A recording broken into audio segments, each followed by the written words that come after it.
ಈಗ ಒಟ್ಟು 6 ಜನರನ್ನ ಬಂಧನ ಮಾಡಲಾಗಿದೆ. ಇನ್ನು ಬಂಧಿತರ ಸಂಖ್ಯೆ ಆಗಬೇಕು ಜಾಸ್ತಿ. ಪದ್ಮಪ್ರಸಾದ್, ಸುಹಾಸ್, ಗುರುಪ್ರಸಾದ್, ಶಶಿಕುಮಾರ್ ಹಾಗೆ ಕಲಂದರ್, ಚೇತನ್ ಸೇರಿ 6 ಜನರನ್ನ ಅರೆಸ್ಟ್ ಮಾಡಿದ್ದಾರೆ. ಇನ್ನುಳಿದ 27 ಜನರಿಗಾಗಿ ಪೊಲೀಸರು ಹುಡುಕಾಟ ನಡೆಸ್ತಾ ಇದ್ದಾರೆ. ಯೂಟ್ಯೂಬರ್ಗಳ ಮೇಲೆ ಹಲ್ಲೆ ನಡೆದಿತ್ತು, ಘರ್ಷಣೆಯಾಗಿತ್ತು, ಹಿಗ್ಗಾಮುಗ್ಗ ಹೊಡೆದಿತ್ತು, ಬೆನ್ನಟ್ಟನ್ನು ಹೊಡೆದಿದ್ರಂತೆ.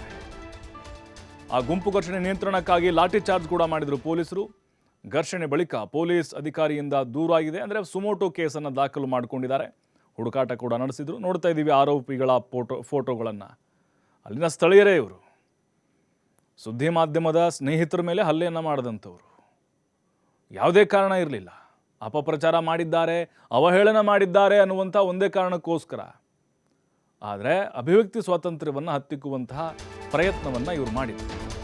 ನೇತ್ರಾವತಿ ನದಿ ತೀರದಲ್ಲಿ ಶವ ಹೂತಿಟ್ಟ ಪ್ರಕರಣಕ್ಕೆ ಸಂಬಂಧಪಟ್ಟಂತೆ ರತ್ನಗಿರಿ ಬೆಟ್ಟದಲ್ಲಿ TV5 ಕನ್ನಡ ಗ್ರೌಂಡ್ ರಿಪೋರ್ಟ್ ನಡೆಸಿದೆ. ನಾಳೆ ಸ್ಥಳಕ್ಕೆ GPR ತಂತ್ರಜ್ಞಾನದ ಯಂತ್ರ ಬರುವ ಸಾಧ್ಯತೆಗಳಿದ್ದಾವೆ. ನಿನ್ನೆ ರತ್ನಗಿರಿ ಬೆಟ್ಟದಲ್ಲಿ ಶೋಧ ಕಾರ್ಯ ನಡೆದಿತ್ತು, ಆದರೆ ಏನೂ ಸಿಕ್ಕಿರಲಿಲ್ಲ. ಎಷ್ಟೇ ಆಳಕ್ಕೆ ಹೋದರೂ ಕೂಡ ಕುರುಹು ಸಿಗಲಿಲ್ಲ. ಕೆಲ ತಿಂಗಳ ಹಿಂದೆ ಮಣ್ಣು ಹಾಕಿದ್ದಾರೆ ಅನ್ನುವಂಥ ಆರೋಪ ಇದೆ. ಅಲ್ಲಿ ಮಣ್ಣಿನ ರಾಶಿ ಕೂಡ ನಾವು ನೋಡಿದ್ವಿ. ಈಗ ಪಾಯಿಂಟ್ ನಂಬರ್ 16A ಜನರು ಸೆಲ್ಫಿ ತೆಗೆದುಕೊಳ್ಳೋಕೆ ಹೋಗ್ತಿದ್ದಾರಂತೆ. ಸೆಲ್ಫಿ ತಗೊಂಡು ಸ್ಟೇಟಸ್ ಹಾಕ್ತಾ ಇದ್ದಾರಂತೆ. ನೋಡಿ ಎಂಥ ಟ್ರೆಂಡ್ ಆಗ್ಬಿಡ್ತು ಅಂತ. ಟ್ರೆಂಡ್ ಅನ್ನೋದಕ್ಕಿಂತ ಕುತೂಹಲ ಜನರಿಗೆ. ಯಾಕಂದರೆ ಇಡೀ ದೇಶಾದ್ಯಂತ ಸುದ್ದಿ ಆಗಿರುವಂಥ ವಿಚಾರ, ಅಂತಾರಾಷ್ಟ್ರೀಯ ಮಾಧ್ಯಮಗಳಲ್ಲೂ ಕೂಡ ಇದರ ಬಗ್ಗೆ ಸುದ್ದಿ ಆಗ್ತಾ ಇದೆ. ಹಾಗಾಗಿನೇ ಆ ಸ್ಪಾಟ್ ಇದೆಯಲ್ವಾ, ಶವಗಳನ್ನು ಹೂತಿಟ್ಟಿದ್ದೀನಿ ಅಂತ ಅದೇನು ಪಾಯಿಂಟ್ ಮಾಡಿ ತೋರಿಸ್ತಾ ಇದ್ದಾನೆ, ಅಥವಾ ಈಗ 16A ಏನಿದೆ ಅದು ಎಲ್ಲಿ ರತ್ನಗಿರಿ ಬೆಟ್ಟ, ಅಲ್ಲಿ ಬಾಹುಬಲಿ ಬೆಟ್ಟ ಇದೆ ಅಲ್ವಾ, ಅಲ್ಲಿ ಹೋಗುವಂಥ ಟೈಮ್ನಲ್ಲಿ ಸಿಗುತ್ತದು. ಎಲ್ಲರೂ selfie. I am in Ratnagiri ಬೆಟ್ಟ, I am in spot number 16, ಹೆಣ ಇದೆಯಾ ಇಲ್ಲಿ, ಶವ ಸಿಗುತ್ತಾ, ಈ ರೀತಿ ಸ್ಟೇಟಸ್ಗಳನ್ನ ಹಾಕ್ತಿದ್ದಾರಂತೆ. ಇನ್ನು ಈ ಬಗ್ಗೆ ನಮ್ಮ ಪ್ರತಿನಿಧಿ ಪ್ರಕಾಶ್ ಒಂದು ವಾಕ್ಥ್ರೂ ಮಾಡಿದ್ದಾರೆ, ನೋಡೋಣ ಬನ್ನಿ. ಬೆಟ್ಟದಲ್ಲಿ ಈಗಾಗಲೇ ಉತ್ಖನನ ಕಾರ್ಯ ಅಂದರೆ ಶೋಧ ಕಾರ್ಯ ಮುಗಿದಿದೆ. 16 ಮತ್ತು 16A 2 ಸ್ಥಳಗಳನ್ನು ಇಲ್ಲಿ ಅನಾಮಿಕ ಗುರುತು ಮಾಡಿರ್ತಾರೆ. ಗುರುತು ಮಾಡಿದಂಥ ಸಂದರ್ಭದಲ್ಲಿ ನಿನ್ನೆ ಸತತ 3 ಗಂಟೆ ಇದೇ ಜಾಗದಲ್ಲಿ ಬಾಹುಬಲಿಗೆ ಬೆಟ್ಟಕ್ಕೆ ಹೋಗುವಂತಹ ಜಾಗದಲ್ಲಿ 2 ಭಾಗಗಳನ್ನು ಗುರುತಿಸಿ ಇಲ್ಲಿ ಕೆಲಸವನ್ನು ಆರಂಭ ಮಾಡಿ ಏನೂ ಸಿಗದ ರೀತಿಯಲ್ಲಿ SIT ಅಧಿಕಾರಿಗಳು ಬರಿಗೈಯಲ್ಲಿ ವಾಪಸ್ಸಾಗಿದ್ದಾರೆ. ಇದು ಸಾಕಷ್ಟಕ್ಕೆ ಒಂದು ಕಡೆ, ಅಂದರೆ ಹೋದ ಜಾಗದಲ್ಲೆಲ್ಲ ಯಾವುದೇ ಕುರುಹುಗಳು ಸಿಗ್ತಾ ಇಲ್ಲ. ಕೇವಲ ಪಾಯಿಂಟ್ ನಂಬರ್ 6 ಮತ್ತು ಏನು ಪಾಯಿಂಟ್ ನಂಬರ್ 12 ಏನಿತ್ತು ಆ ಮೇಲ್ಭಾಗದಲ್ಲಿ ಒಂದಿಷ್ಟು ಅಸ್ಥಿಪಂಜರ ಸಿಕ್ಕಿದವನ್ನು ಹೊರತುಪಡಿಸಿದರೆ ಇನ್ನು ಉಳಿಕೆ ಜಾಗದಲ್ಲಿ ಕಲ್ಲೇರಿ ರಹಸ್ಯ ಆಗಿರ್ಬೋದು, ಜೊತೆಗೆ ಇವತ್ತು ಅಂದರೆ ನಿನ್ನೆ ಬಾಹುಬಲಿ ಬೆಟ್ಟದ ಆ ಪಕ್ಕದಲ್ಲಿರ್ತಕ್ಕಂತಹ ಈ ಜಾಗವನ್ನು ತೋರಿಸ್ತಾ ಇದ್ದೀವಿ. ಈ ಜಾಗವನ್ನು ನೋಡ್ತಾ ಇರ್ಬೋದು. ಇಲ್ಲಿ 16 ಪಾಯಿಂಟ್ ನಂಬರ್ 16 ಗುರುತು ಮಾಡ್ತಾರೆ. ಜೊತೆಗೆ 16A 2 ಕೂಡ ಗುರುತು ಮಾಡಿ ಇಲ್ಲಿ ಮಣ್ಣನ್ನು ಒಂದು ಸುಮಾರು 4 ರಿಂದ 5 ಅಡಿ ಆಳಕ್ಕೆ ಮಣ್ಣು ತೆಗೆದು ಮುಚ್ಚಿ ಹೋಗಿರುವಂತಹ ದೃಶ್ಯಗಳು ಈಗಾಗಲೇ ಕಾಣಸಿಗ್ತಾ ಇರುವಂಥದ್ದು.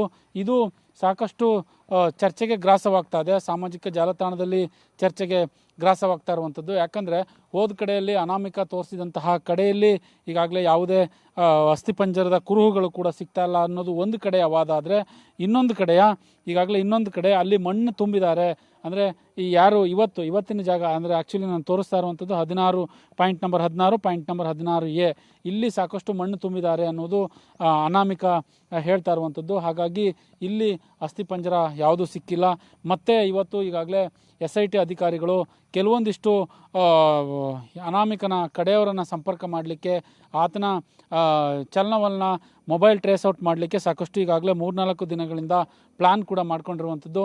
ಇವತ್ತು ಭಾನುವಾರ ಆದ್ರೂ SIT ಅಧಿಕಾರಿಗಳು ಒಂದಿಷ್ಟು ಮಾಸ್ಟರ್ ಪ್ಲಾನ್ ಮಾಡಿದ್ದಾರೆ ಅನ್ನುವ ಮಾಹಿತಿ ಲಭ್ಯವಾಗಿರ್ತಕ್ಕಂಥದ್ದು. ಆತನ ದಿನಚರಿ, ಆತನ ಹಿಸ್ಟ್ರಿಯನ್ನು ತೆಗಿಲಿಕ್ಕೆ ಈಗಾಗಲೇ SIT ಅಧಿಕಾರಿಗಳು ಮುಂದಾಗಿದ್ದಾರೆ. ಈಗ ನಾವು ತೋರಿಸ್ತಾ ಇರುವಂಥದ್ದು ಬಾಹುಬಲಿ ಬೆಟ್ಟಕ್ಕೆ ಹೋಗುವಂತಹ ರಸ್ತೆ. ಈ ರಸ್ತೆ ಏನಿದೆ ಸಂಪೂರ್ಣವಾಗಿ ರಾಜ್ಯ ಹೆದ್ದಾರಿಯ ಗುಣಮಟ್ಟದ ರಸ್ತೆ ಏನಿರುತ್ತೆ ಆ ರೀತಿಯಾದಂತಹ ಗುಣಮಟ್ಟದ ರಸ್ತೆ ಇದೆ. ಇಲ್ಲಿಂದ ಸ್ವಲ್ಪ ದೂರ ಮುಂದಕ್ಕೆ ಹೋದರೆ ಒಂದು 3-4 ಮನೆಗಳು ಕೂಡ ಸಿಗುತ್ತೆ. ಇಲ್ಲಿಂದ ಒಂದು 300 ಮೀಟರ್ ಕೆಳಗಡೆ ಹೋದರೆ ಬಾಹುಬಲಿಯ ಅಂದರೆ ಧರ್ಮಸ್ಥಳದ ಆರ್ಚ್ ಏನಿದೆ ಅದು ಕೂಡ ಕಾಣಸಿಗುತ್ತೆ. ಇಂತಹ ಸಂದರ್ಭದಲ್ಲಿ ಇಲ್ಲಿ ಪಾಯಿಂಟ್ ನಂಬರ್ 16 ಮತ್ತು ಪಾಯಿಂಟ್ ನಂಬರ್ 16A ಈ ಎರಡೂ ಭಾಗಗಳನ್ನು ಗುರುತಿಸಿ ಇಲ್ಲಿಂದ ಬರಿಗೈಯಲ್ಲಿ ನಿನ್ನೆ ವಾಪಸ್ಸಾಗಿದ್ದಾರೆ. ಇವತ್ತು ಬೆಳಿಗ್ಗೆಯಿಂದಲೂ ಒಂದಿಷ್ಟು ಮಾಹಿತಿಯನ್ನು, ಅನಾಮಿಕ ಕಡೆಯ ಮಾಹಿತಿಯನ್ನು ಕೂಡ ಯಾರ ಜೊತೆ ಇವರು ಮಾತನಾಡಿದರು, ಅವರು ಯಾರ್ಯಾರ ಜೊತೆ ಚೆನ್ನಾಗಿದ್ರು, ಜೊತೆಗೆ ಒಂದಿಷ್ಟು ಅವನ ದಿನಚರಿ ಹಿಸ್ಟರಿ ಎಲ್ಲವನ್ನು ಕೂಡ ತೆಗೆದುಕೊಳ್ಳುವಂತಹ ಕೆಲಸಕ್ಕೆ SIT ಅಧಿಕಾರಿಗಳು ಮುಂದಾಗಿದ್ದಾರೆ. ಆದರೆ ಸ್ಪಷ್ಟವಾಗಿ ಇನ್ನೊಂದು ಪಾಯಿಂಟ್ ನಂಬರ್ 13 ಅಲ್ಲಿ GPR ತಂತ್ರಜ್ಞಾನ ಬಳಸುವುದಕ್ಕೆ ಸಾಕಷ್ಟು ಚರ್ಚೆ ಆಗ್ತದೆ. ಅದು ಕೂಡ ಬರುವ ಹಂತದಲ್ಲಿದೆ ಅನ್ನುವ ಮಾಹಿತಿ ಇರುವಂಥದ್ದು. ಆದರೆ ಅದು ಬಂದರೆ ಒಂದಿಷ್ಟು ಏನಾದರೂ ಸಾಕಷ್ಟು ನಿರೀಕ್ಷೆ ಇಟ್ಕೊಂಡಿದ್ದಾರೆ, ಏನಾದರೂ ಅಸ್ಥಿಪಂಜರಗಳು ಸಿಗುತ್ತಾ ಅನ್ನುವ ನಿರೀಕ್ಷೆಯನ್ನು ಇಟ್ಕೊಂಡಿರುವಂಥದ್ದು.